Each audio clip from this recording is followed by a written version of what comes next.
या समित्यांवर हमखास प्रश्न विचारला जातो आणि बरेच विद्यार्थी परीक्षा केंद्रामध्ये यावर गोंधळतात. चला हेच कन्फ्युजन आपण दूर करूया. सर्वात महत्त्वाचा टॉपिक आहे संविधान सभेच्या समित्या. तर पहिल्या 4 समित्या ह्या तोंडपाठ करा, व्हेरी इम्पॉर्टंट आहे. तर बघूया. केंद्रीय अधिकार समिती, अध्यक्ष होते जवाहरलाल नेहरू. सेकंड आहे प्रांतीय घटना समिती, अध्यक्ष होते सरदार वल्लभभाई पटेल. तिसरी आहे केंद्रीय घटना समिती, अध्यक्ष होते अगेन जवाहरलाल नेहरू.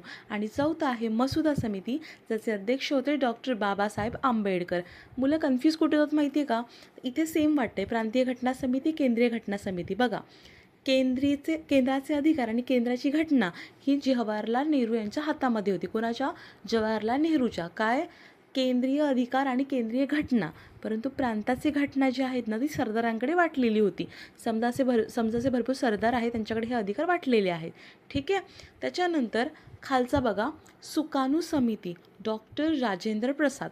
आता डॉक्टर राजेंद्र प्रसाद यांच्याकडे 3 समित्या होत्या. सुकाणू समिती, कामकाज नियम समिती आणि वित्त आणि कर्मचारी समिती. ठीक आहे. हे लक्षात पाठांतर करा की सुकाणू, कामकाज, वित्त आणि कर्मचारी समिती होती.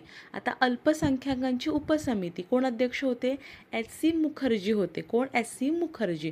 आणि मूलभूत हक्क उपसमिती कोणाकडे होते अध्यक्षपद? जे.बी. कृपलानी. कोणाकडे? जे.बी. कृपलानीकडे. तर आय होप हा व्हिडिओ तुम्हाला समजला असेल आणि आवडला असेल. अशाच पॉलिटीच्या संबंधित व्हिडिओसाठी चॅनलला सबस्क्राईब करा, व्हिडिओला लाईक करा आणि शेअर करा. धन्यवाद.